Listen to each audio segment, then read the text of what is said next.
I've always thought of it as really important. You know, I envy the kind of filmmakers that can make pictures that barrel along without any music at all. And I know as part of Dogma 95 to have no music. I'm just trying to make the kind of movies I'd want to see. And I like getting moved a lot. And for some reason, I get moved in ways I don't even understand by music. And so I like tapping into powers I don't understand. And I could never hope to control a film so much. But if I hear a force and an almost completely incomprehensible and uncontrollable force that comes out of music that's really moving me, I try to figure out ways of welding images to that so that maybe my images can falsely create the impression that they're creating that force. I don't know. I just want to, it's almost like when I see a big powerful train going by and I need to go somewhere, I want to sneak onto that train. I want to hop onto it and get there illegitimately without paying admission somehow, without paying for a train ticket. And so I'm really hoping to steal the thunder of music and just make my movies that much stronger with them. Sometimes I just write a script, or my partner George will write a script, and I was thinking of Brand Upon the Brain, where I knew there'd be music, but I had no idea. Hadn't really met the composer yet, and where you just sort of write a script and hope for the best. You just hope you'll find music that works okay. Sometimes, like in The Saddest Music in the World, I managed to get some of the music beforehand so that I could determine that it had a tone, an atmosphere, and darkness that I like. And in some cases, I'll have scenes where I already have the music, like a record or something, like Quentin Tarantino famously does, where he'll get a piece of music and then write a scene to fit that. So sometimes I do that. I did that with Gimli Hospital and certain scenes in Archangel, where I was using public domain records. And so I've kind of done it from every direction, and including the movie Glorious, where it was a commission from a group of composers in the Netherlands and a chamber orchestra in Toronto called Continuum, where the idea was the composer and filmmaker would work simultaneously at the same time to try to create something. I'd like to do that for a feature film that involves, where I'd like to work with a screenwriter, choreographer, and composer at the same time to get everything sort of moving dynamically. Sometimes when you're watching a movie and listening specifically for what the score is doing, you get the feeling that the music's just tacked on afterwards, that it's almost tacked on in a medical sort of way to help a scene that's hemorrhaging boredom so badly and that needs to be bandaged up with music or something, and it really isn't very exciting to me then. It really does really just feel like you're listening to a treatment of some sort for a condition that really needs emergency work. So I like the idea of music being organically part of the plot, and or being part of a symbiotic relationship with the image, where the music's helping the image, but the image is helping the music. Listen to the sounds of Winnipeg. We will be hosting a worldwide contest to determine which nation's music truly deserves to be called. And I think long before I even knew I'd ever pick up a camera and start making movies, I was kind of being shown images by the stuff I was listening to. Not just music, but I lived in Winnipeg, which is very far away from all the cities I grew up watching on American television.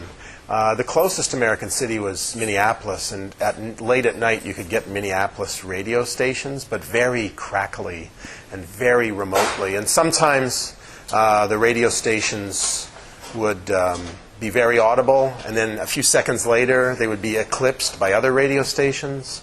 And so I got these really complicated and layered and random soundscapes that I was listening to on the radio. I'm talking about when I was about 13 or 14 years old. I would be listening to what other people would just describe as headache-inducing noise, like just crackle and then just barely audible music coming in with a baseball game and mixing up with radio commercials. And for me, they created real mysterious pictures of America for me that were informed by what I'd seen on TV, but they were nocturnal images because I was always listening at night when the broadcasts were better and clearer. Although then there were even more stations interfering with each other. It was like a real jumble. It was like trying to make sense of the world from torn up photographs that had been scrambled together, and it was really mysterious and powerful to me somehow. So I'd been doing that for all my teen years, and after a while when I outgrew the radio and just got into more trippy stuff like just listening to music on stereos, I still needed music that was more elusive and mysterious, still hard to listen to. And then I started collecting 78s because there was thick layers of surface noise even that you had to listen, you had to push through almost as if there was some dirt in your ear or something like that, and it just created layers of, it created images for me always somehow. Whenever I'm using music that I've chosen myself, it's always very intuitive. It's just stuff that sends me somehow. It always seems kind of dark or sad, the music, because quite often the movies just seem too silly or light, and so I feel like I need to weigh them back down, to bring them back down to earth.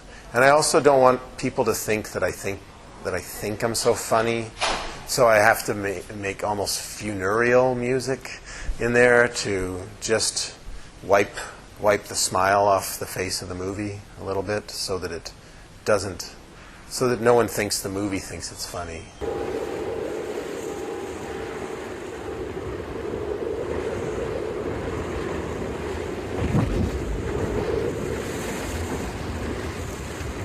I really liked just mixing the music myself. But I've never really done a sound mix myself.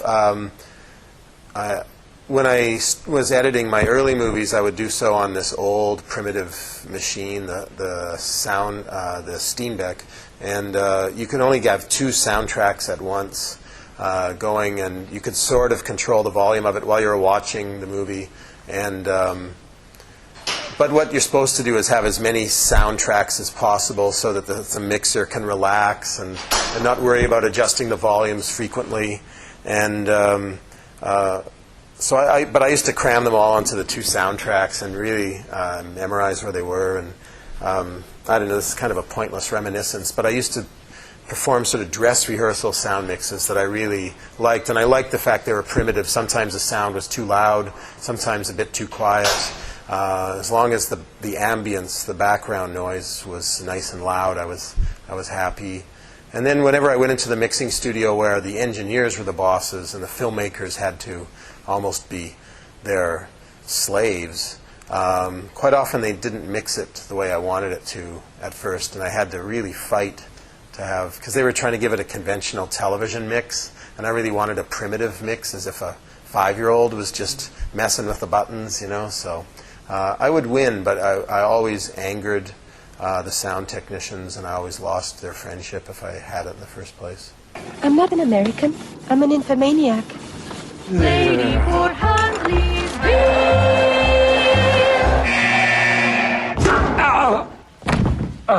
Give me more of that fizz. Lady Fort Huntley's beer! It's for me and for you. Makes me... Quite often I just do, actors hate it because it's kind of insulting, but quite often my characters are really, they're not deeply rounded out characters, they're kind of stereotypes. So I hope they're not too insulted if I just perform the part for them and then they just imitate me. And that's until we get to know each other a bit, and then after a while they just sort of say their lines. It helps that my screenwriting partner, George, who writes all the dialogue, writes it in a very stylized way in English. It's a very unnatural way, a very unrealistic way. And so it takes great actors and very poor actors and unites them in the same world somehow. And almost no one, even the most naturalistic actor on the planet, could say those lines naturally. And so it puts them in a world that's very mannered, very, very stylized. Sometimes I have, on Brand Upon the Brain, I had the composer visit the set, and he would play the organ for the actors while they were performing, actually. That was a real treat. That's something I'd always wanted to do. He would perform a mood, because it's a silent movie, and we never recorded the music. We should have recorded it, because sometimes he improvised some really wonderful stuff. But sometimes I set the mood for them. Sometimes I have the music chosen beforehand, and like I say, sometimes I just pray the composer can come up with the right stuff. I've been happy almost all the time. The movies are always edited to music. Sometimes it's temp music. It's music that we don't have the rights to, so we know we're going to have to drop it out. But it really helps to cut to some music. You cut to a rhythm, and then then you throw that music out, and you give the images to the composer, and there's a kind of a visual rhythm to it, and then the composer can come up with a rhythm to his music that matches the visual rhythm.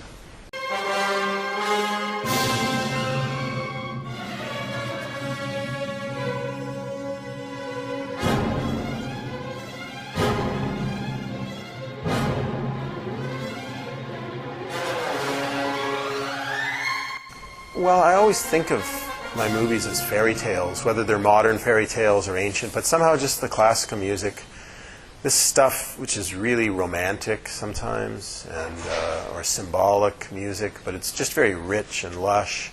It takes my sometimes very cheap, low-budget or impoverished frames, and I think it helps enrich them. I've learned from watching underground filmmakers like Jack Smith and the Kuchar brothers, who have very low-rent images, but they have very rich and lush and overripe scores.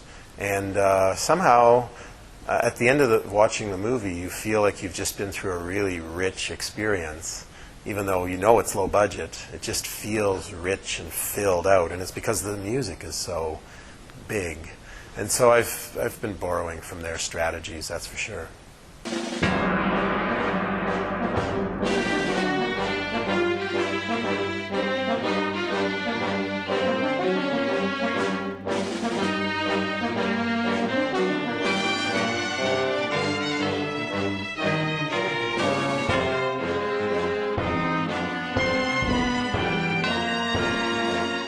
I really liked working with those guys,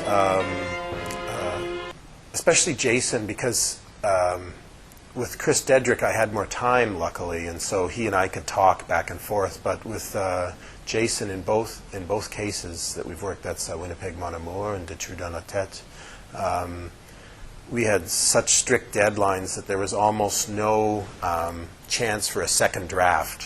What he gave me is what I had to keep. So I just told him what I wanted, but basically he just watched the movie and reacted and gave me something that I love. I love 100% of it. And so, with the picture. Yeah, he just got the picture and just supplied a score, and I loved it. I suppose if I'd had more time, I would have gotten perfectionist or something, but I don't know, I would have found something to ask him to change or something, but I didn't. Actually, I didn't really need to. And I suppose Chris did a great job too. And but because we had more time, we worked more slowly and we went back and forth a bit. But they're both so gifted and so professional. It's just worked out really beautifully.